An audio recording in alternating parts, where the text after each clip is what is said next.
Hello friends, मेरी maximum English channel में आपका स्वागत है। My name is Parth. Today we will discuss about presentation skill. आज हम प्रेजेंटेशन स्किल के बारे में पढ़ेंगे।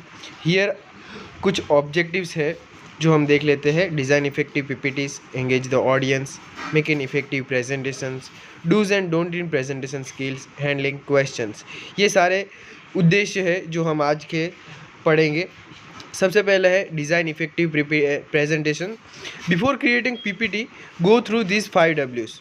फर्स्ट ऑफ व्हाट, कि आप क्या प्रेजेंट करना चाहते हो और किसके सामने प्रेजेंट कर रहे हो। नेक्स्ट आता है हु, कि आप जिसके सामने प्रेजेंट कर रहे हो वो कौन है, स्टूडेंट्स है, आपके कस्टमर्स है, हु दे आर। नेक्स्ट आता है क्वेश्चन वाई, कि आप किसके लिए प्रेजेंटेशन कर रहे हो, वाई, उसकी आउटकम क्या है, ये जानने के लिए आपका एक पर्टिकुलर एम होता है। वो जानने के लिए वाई क्वेश्चन से आप स्टार्ट करेंगे तो आपको मिल जाएगा कि आपका क्या उद्देश्य है इफेक्टिव पीपीटी बनाने का। फिर आता है where do you want to present, ये आपको कहाँ प्रेजेंट करना है। लाइक रूम की साइज़ क्या है, उसकी इलेक्ट्रॉनिक एक्सेसिबिलिटी ठीक से काम कर रही है कि नहीं कर रही है, और अदर ट्रेनिंग मटेरियल्स वहाँ मिलेंगे या नहीं मिलेंगे, ये सब हमें देखना चाहिए। अब लास्ट में आता है वैन की हमें कब रखना चाहिए प्रेजेंटेशन, कि ऑडियंस ज़्यादा से ज़्यादा एंगेज हो सके। उस दिन के लिए हमें टाइम चूज़ करना चाहिए। लाइक वीकेंड के दौरान हम रख सकते हैं, जैसे कि संडे के दौरान हम रख सकते हैं। ये एक बेनिफिट रहेगा कि आपके लिए ज़्यादा से ज़्यादा ऑडियंस आप एंगेज कर पाओगे। उसके बाद आता है मेक एन इफेक्टिव प्रेजेंटेशंस। इसके कुछ पॉइंट्स है जो आप नोट डाउन करना चाहे तो कर सकते हैं। First point is number of slides, कि make do with a few slides, क्योंकि more slides get more complex it. So this is the reason we have to keep the number of slides to the minimum. The attention of the participant is lost. ज़्यादा slides होने की वजह से participant कई बार अपना attention खो देते हैं। Second point is fewer words, use a single word और sentence, then elaborate as you present. फिर आता है third point, simple language, do not use local language and do not put short forms like NCC, NSS etcetera. Then आता है fourth, few image पर slide, the audience में loss their flow, also create confusion and distractions. कई बार ज़्यादा images confuse कर देते हैं ऑडियंस को, सो हमें ज़्यादा इमेजेस नहीं डालनी चाहिए। फिर आता है fifth, effective use of quotations, give credit to author. कुछ आप कोटेशंस डालते हो तो उनको क्रेडिट अपना मत डालो, अपना नाम नीचे मत लिखो, जिस ऑथर ने जो कोटेशन लिखा है उनका ही नाम डालो। Conveying message faster and in an effective manner, quotation use करने से आप कोई भी मैसेज शॉर्टली और ब्रीफली समझा सकते हो उसको। कम शब्दों में आप कुछ ज़्यादा बहुत कुछ कहना चाहते हो तो उस टाइम पे आप कोटेशन का यूज़ कर सकते हो। Next point, readable font, common fonts use करने चाहिए। Use italic and bold for emphasize, कुछ आपको एम्फेसाइज करना हो तो इटालिक और बोल्ड का यूज़ कर सकते हो। Next slide, attractive slides, matching with our topic, otherwise use normal slide.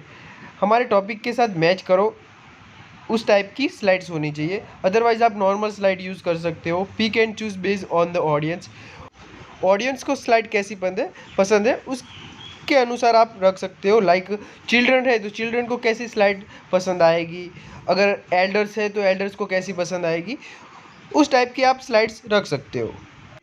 Next, use image to simplify content. हमारा कंटेंट अगर बहुत ही हार्ड है तो उसे सिंप्लीफाई कर दो अपने चार्ट्स या image through. Other images speaker louder than words. Next, background to be simple without any animations, dark text so avoid dark slide, complement each other.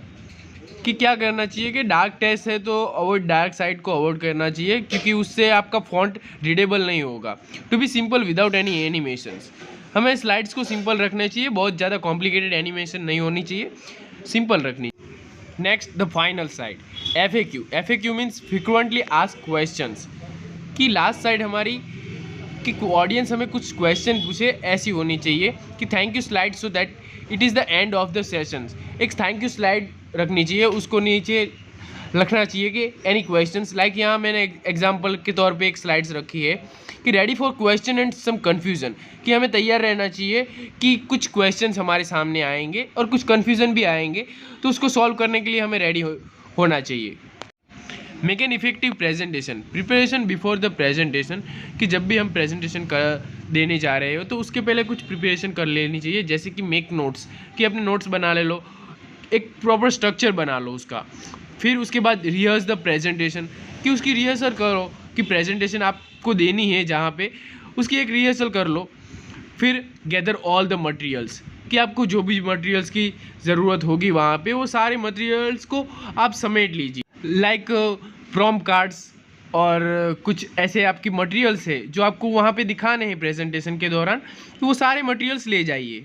Dos while making a presentation, arrive early for arrangements, जल्दी पहुँच जाना चाहिए हमें वहाँ पे कुछ arrangements अगर करने हो तो। Proof reading if any mistake, अपने प्रेजेंट को ठीक से रीड कर ले, कोई मिस्टेक तो नहीं है ना उसमें। फिर keep prompt cards as a guide, prompt card आपको एक गाइड की तरह लीड करेगा, सो आप प्रॉम्प्ट कार्ड भी यूज़ कर सकते हैं। Maintain time, this is the most important, आपका टाइम मेंटेन होना चाहिए कि कितने समय के दौरान आपकी प्रेजेंटेशन फिनिश हो जाएगी। फिर आता है एक्सप्लेन द पॉइंट्स विद एंकडॉट्स, कि आपको कुछ एक एंकडॉट्स मीन्स टुकड़ों में आपको अपने पॉइंट्स को डिवाइड कर देना है, तो उसको आप ब्रीफली एक्सप्लेन कर सकते हो। फिर आता है be aware of your body language, आपकी बॉडी लैंग्वेज बहुत ही ज़रूरी होती है प्रेजेंटेशन के दौरान। आपके हाव भाव मीन्स आपके एक्सप्रेशंस वो बहुत ही ज़्यादा मायने रखते हैं। यूज़ ह्यूमर, ऑडियंस आपकी बोर ना हो इसलिए कहीं पे कुछ जोक्स क्रैक करने चाहिए जिससे ऑडियंस का अटेंशन बना रहे। मेंटेन आई कांटेक्ट, आपके आई कांटेक्ट मेंटेन बनाए रखिए ऑडियंस के साथ, ताकि ऑडियंस और आपका एक अटेंशन, एक फ्लो हो वो बना रहे। Next, don't while making a presentation, don't read directly from slides, don't use too many short forms, don't have inappropriate pause, don't be rooted to one place, don't use small fonts. ये सारी चीज़ें हमें नहीं करनी चाहिए कि directly slide से नहीं पढ़ना चाहिए, too many short form use नहीं करनी चाहिए, क्योंकि कई बार लोगों को पता नहीं होता है उनका फुल फॉर्म। और अनदर इनअप्रोप्रिएट पोज नहीं होने चाहिए उसमें। Don't be rooted to one place, एक जगह टिके नहीं रहना है, हमें आगे मूव फॉरवर्ड करना है थोड़ा। Don't use small fonts, small font use नहीं करने, कुछ ज़्यादा रीडेबल फॉन्ट यूज़ करने हैं ताकि ऑडियंस पढ़ सके। Next, handling a question, anticipate area of possible question, कि पॉसिबल क्वेश्चन कौन कौन से हो सकते हैं उसको हमें पहले से ही प्रिपेयर कर लेना है। Keep on tone, pace and volume of your voice, कि आपका टोन और pace, volume of your voice का एक प्रॉपर होना चाहिए, कि ज़्यादा हाई नहीं होना चाहिए, ज़्यादा लो भी नहीं होना चाहिए। Be friendly and keep your cool, कि आप एक फ्रेंडली बिहेव करें और अपने आप को कूल रखें। डू नॉट गेट प्रोवोक्ड, आपको एकदम से ऐसे एंग्री नहीं हो जाना कि ये भाई तूने कैसा क्या सवाल कर लिया, मुझे नहीं आता है, ऐसा नहीं करना चाहिए हमें। In case you don't know the answer से यू विल गेट बैक, अगर आपको कोई आंसर नहीं पता है तो उनको कहिए मैं आपके सवाल का जवाब बाद में दूंगा। At the end of summary, कि प्लान, प्रिपेयर, प्रैक्टिस और प्रेजेंट, कि प्लान हमारा कैसा होना चाहिए कि बेस्ड ऑन ऑडियंस, कि हमारी पर्पस क्या है उस हिसाब से हमारा प्लान होना चाहिए। नेक्स्ट आता है प्रिपेयर, कि हमें प्रिपेयर रहना चाहिए कि प्रेजेंटेशन सिंपल एंड क्लियर होनी चाहिए। उसके बाद हमें देख लेनी चाहिए, प्रूफ रीड करना चाहिए कि कोई मिस्टेक तो नहीं है, हमें प्रॉम्प्ट कार्ड यूज़ करने चाहिए ताकि वो हमें लीड कर सकते। विजुअल एड्स यूज़ करने चाहिए ताकि ऑडियंस बहुत अच्छी तरह से समझ सके। Practice, do a dry run, check time, कि प्रैक्टिस कर लीजिए कि आपका प्रेजेंटेशन कैसा रहा है, कोई मिस्टेक तो नहीं रहा उसमें। प्रेजेंट, फिर speak clearly and involve the audience, present के दौरान हमें क्लियरली स्पीक करना चाहिए और एकदम ऑडियंस के साथ इन्वॉल्व हो जाना चाहिए, ऐसे प्रेजेंट करना है। Thank you for watch this video. ऐसी और एजुकेशनल वीडियो देखने के लिए मेरी चैनल को सब्सक्राइब करें, और अगर आपको वीडियो पसंद आई है तो प्लीज़ लाइक करें और शेयर करें और कमेंट करें।